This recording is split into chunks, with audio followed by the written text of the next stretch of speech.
Welcome to our posts. Today we will see stories of our /malicious compliance. Car wash boss clocks us off if it's quiet?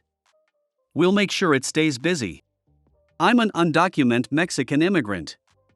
I moved to the US 3 months ago and have been working at a hand car wash since. The car wash I work at is staffed with fellow illegals. We all lack ID and most of us have limited English. These factors interfere with our integration into American society. Our boss is very cheap. He will clock us off when it's quiet and clock us on when it's busy.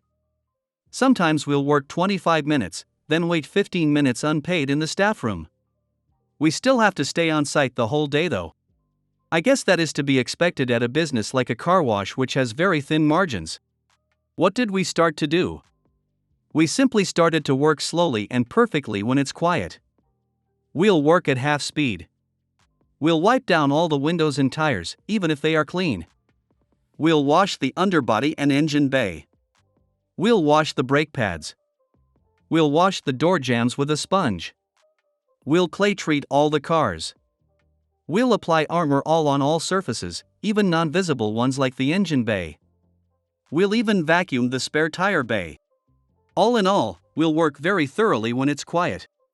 Beforehand I would have to stay at the car wash from 8 to 4 and would only usually be clocked on for 3.5 hours. Since we've all started to adaptively work, we can net about 6 hours easily. Next story. Okay, you win. We will practice and play on the other field. Several years ago I coached a kids' soccer team. It was a community recreation league with volunteer coaches with a focus on fun and equal playing time. There were 2 fields next to a school. The third field is a 2-minute walk away and hidden behind a thick stand of trees invisible from the 2 fields. One would never know it was there but did have a small parking lot next to it accessible only by a rarely used, poorly maintained back lane. Most people would park in the school lot and walk the 2 minutes along the path through the trees. The 2 fields next to the school were typical school fields, not particularly well maintained, uneven and definitely not regulation-sized typical school fields. The third field was regulation-sized, perfectly maintained, had new bleachers and was maintained like a professional field with regular waterings, cutting, and seeding. It was the groundskeeper's pride and joy. It was the first day of a new season and my team of 10-year-olds, the Brown Pandas, our t-shirts were brown with pandas on them, showed up for our first practice. Except there was another team on our assigned field, a team of talented players with matching socks and shorts, were all wearing cleats and in their late teens. I approached the coach and explained that he was on our field and that his field was a 2-minute walk away down the path. He politely told me to take a hike. He was there first and that was that. So not looking for a confrontation, I took my team to the really nice field. The parents had bleachers to sit in and we had a great time on the big boy field. After the practice, the groundskeeper/convener asked me why we were practicing on this field. I told her what happened with the other coach. She told me she asked the other coach to switch field also. He told her to get stuffed and that was his field. 2 days later at our second practice his team was on our field again. The convener called me over to talk to her and the other coach. She stated, just to confirm, for the rest of the season you are switching fields with the Brown Pandas on the far field and your team on this field here? Yeah, this is our field and the little kids will be on the far field. He looked at us arrogantly. Fine by me. I stated, grabbed my big net sack of balls and trudged over to the professional field. 2 glorious weeks passed when during practice the other coach came over with his team and saw our field. He approached me and told me that we needed to switch fields.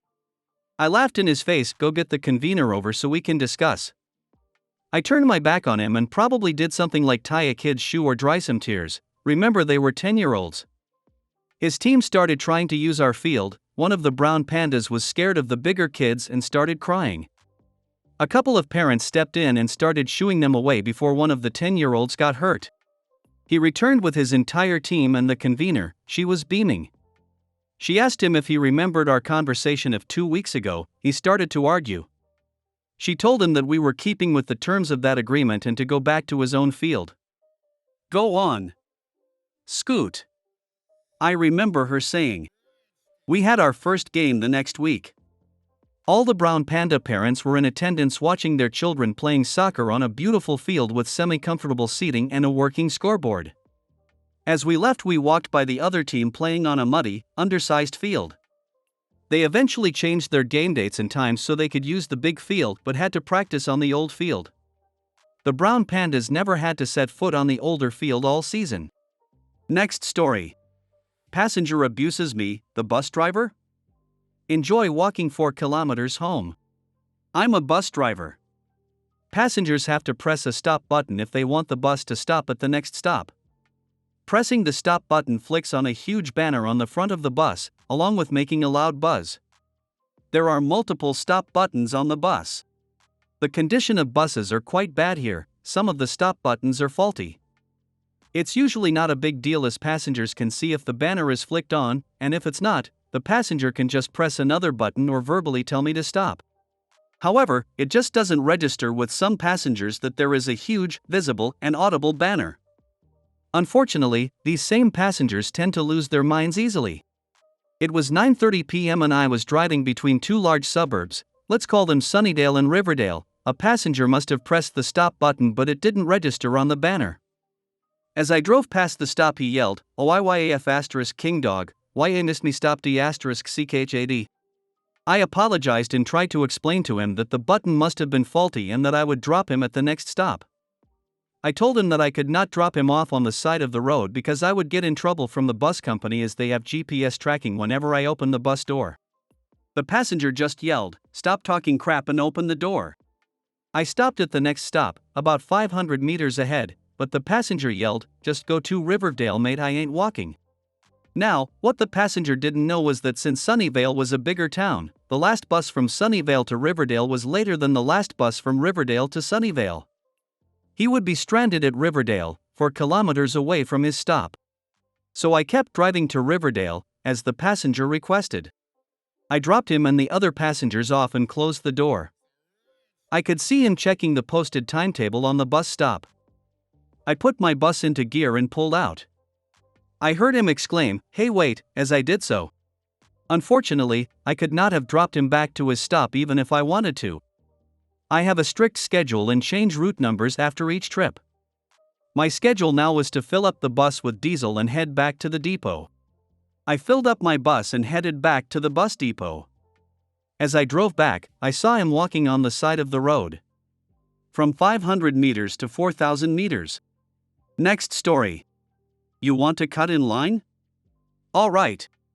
I was at Costco the other day and I had just finished punching my food order in at the kiosk and was on my way to the order pickup line when a large, heavy-set, angry old man wearing a U.S. veteran baseball cap blocked me with his shopping cart so he could cut the line. I looked him up and down to see what I was dealing with and he glared right back as if to say, "Try me boy." Now, I'm not one to get in a fight over a spot in line and I could tell that telling him off was not going to go anywhere good, so I let him be. But I did notice something during my assessment: he did not have an order slip from the kiosk. At least, not that I could see. So I waited. Imagine the grin on my face when he finally got to the window to find out that he had been in the wrong line the whole time. Carrying my order back to the car, I wore that grin as I passed the dude who was now at the very back of an even longer line than the one he had just left empty-handed. I could have told him he was in the wrong one. Maybe saved him some anguish, but that is not a courtesy I believe he deserved. Next story. Okay, I'll let you speak. So this happened a good 7 to 8 years ago. I used to work on a help desk. We had recent switched a major software to a new one. They didn't want to train us on that system, so they paid for a third-party geek to deal with those calls. When you called, it was phone tree that basically said to press 1 for the new software or press 2 for any other issues. If you pressed 2 and had an issues for line 1, we had to transfer you. We had no training, access, and the contract stipulated it as well. So no way to help you in any way. Things are different now, but that was the deal at that point. So this user calls us, I get her information and proceeds to immediately tell me that she is having an issue with this system. I try to interrupt her polite and she cuts me off and proceeds to yell into the phone, "How dare you? You do not interrupt me, that is rude, and you will let me finish." I said nothing and let her talk. She proceeds to talk for a full 5 minutes, I timed here, giving me the full rundown of her issues in excruciating detail. She finally finished. I let there be a pause where she goes, "Hello?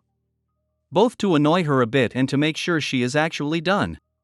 I put on my AAA++ customer service voice and ask if she is done, as I didn't want to interrupt her again. I then explained sweetly and politely, "I'm sorry, I was trying not to waste your time early when I tried to interrupt. This is the wrong line for this system, and I was trying to get you to the correct line so they can help you. I need to transfer you." Just oozing all up, "I was just trying to help you, I could." There was no sound coming from the phone, but I could feel the red-hot rage and embarrassment coming through the phone as I transferred her to the correct line. Next story. Not allowed to wear coats with hoods? Alright, I'll put up with hypothermia. I, 34 male, work for a company famous for being anti-union, pro-insurrectionist sympathizers, having 2 registers open with lines longer than the drive-through lines at Chick-fil-A. The part of the store I work on is OGP as a dispenser. And during the fall when it's chilly out, we were allowed to wear our hoodies outside, along with heavy coats in the winter. Last week a rule was implemented saying we were no longer allowed to wear hoodies. Alright, no problem, so I started wearing my heavy winter coat as a substitution, which still had a hood. One of my immediate supervisors, let's call her Karen, also not her real name, because the name I originally used to describe entitled customers is Candace. I had a bad experience with her, but that is a story for another time. She tells me that my heavy winter coat still violates the no-hood rule and had to tuck it in. I had a better idea because it was malicious compliance time. So I hung my heavy winter coat up and put my beanie on as the only way to stay warm, since no one was allowed to wear any form of winter clothing unless it was hoodless. The first day I saw myself in the two-way mirror, I couldn't help but think about the SpongeBob episode "Can You Spare a Dime?" Pantomiming myself shaking a tin can asking spare change? Most parents in my generation will know what I'm taking about with the joke. Anyway, back to the story. I started going out in close to freezing temperatures and some of the delivery drivers started asking me where's my coat? I couldn't help but be honest when they learned we wasn't allowed to wear either hoodies or coats with hoodies. And they wouldn't make exceptions for cart pushers and dispensers. This went on for about a week until as of today we got an update on the no coat with hood rule. Now dispensers are allowed to wear hooded coats outside again, when dispensing, as long as a safety is visible. I don't know what sparked the sudden change, but I want to think I had something to do with it when telling our delivery drivers and customers about the ridiculous rule change. Knowing this company would rather donate to keep insurrectionist sympathizers in office over having to pay out a possible class action suit. I hope you guys like this video. If you did, make sure like, comment, share and subscribe the channel or posts.